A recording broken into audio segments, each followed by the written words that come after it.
l'AES-CEDEAO. Qu'est-ce qui se passe entre la CEDEAO et l'AES? Le chef d'état-major de l'armée ivoirienne, le général Doumbia, est sorti pour répondre au président du Niger, le général Aboudraman Tchani. Parce que le général Tchani, il y a de cela quelques jours, a fait des révélations de taille sur les camps d'entraînement de certains Nigériens apatrides qui sont aujourd'hui en Côte d'Ivoire. Ça n'a pas du tout plu au chef d'état-major de l'armée ivoirienne qui fait un communiqué, qui a fait un communiqué. On va lire le communiqué ensemble. Communiqué de presse. Dans une vidéo diffusée par la télévision d'État nigérienne et en circulation sur Internet, le général Aboudraman Tchani, chef de la junte au pouvoir au Niger, a cru devoir, dans une interview, se répandre en une série de récriminations contre notamment les forces armées de Côte d'Ivoire, qu'il accuse ouvertement de contribuer à une formation militaire de prétendus irrédentistes nigériens réfugiés en Côte d'Ivoire. L'objectif de cette formation, selon le général Aboudraman Tchani, serait de déstabiliser le pouvoir issu du putsch du 26 juillet 2023. La gravité des accusations portées, le média choisi et la personnalité de l'orateur commandent une mise au point afin de dissiper les doutes que pourrait susciter cette succession de contre-vérités. Les forces armées de Côte d'Ivoire, qui demeurent concentrées sur la défense et la sécurité de la Côte d'Ivoire, s'inscrivent en faux contre ces graves accusations proférées sans aucun début de preuve par le chef de la junte au Niger. Les forces armées de Côte d'Ivoire, fidèles à leur longue tradition de coopération avec les pays de la sous-région, demeurent engagées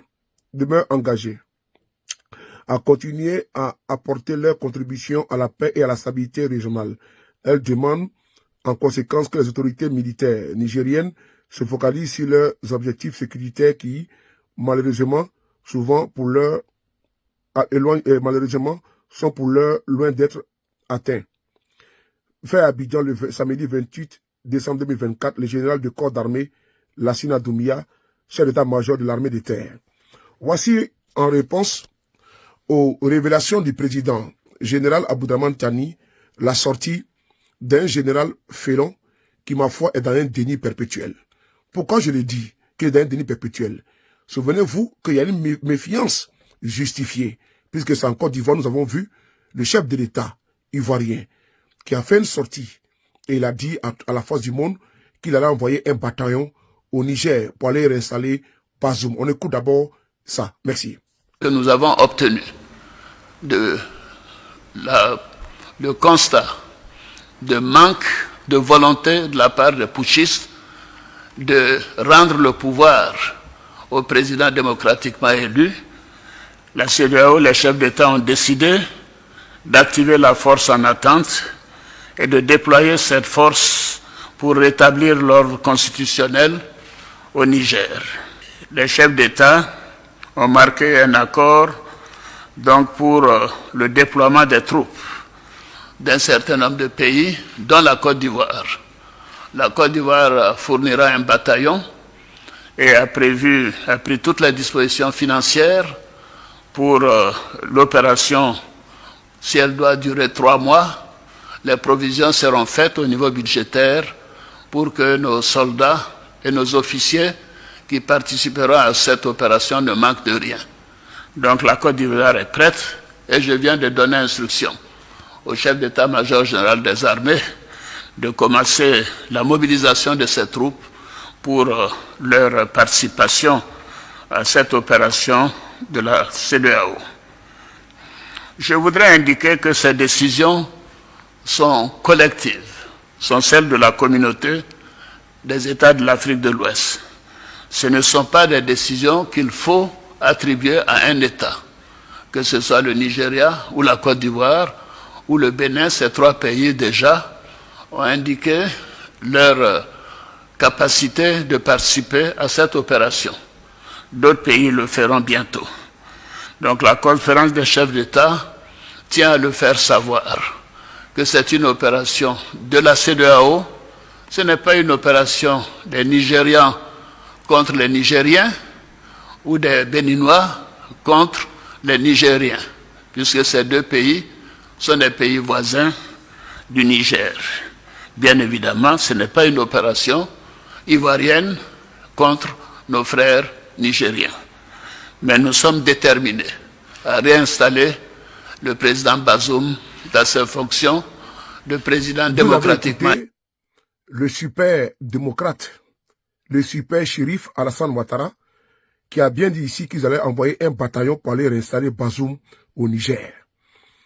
Une ingérence, comment dire, flagrante dans la politique intérieure du Niger. Pendant ce temps, M. Ouattara, qui est en train de consommer un troisième mandat anticonstitutionnel, en 2020, près d'une centaine d'Ivoiriens ont été massacrés par ce monsieur pour s'imposer à la tête de la Côte d'Ivoire.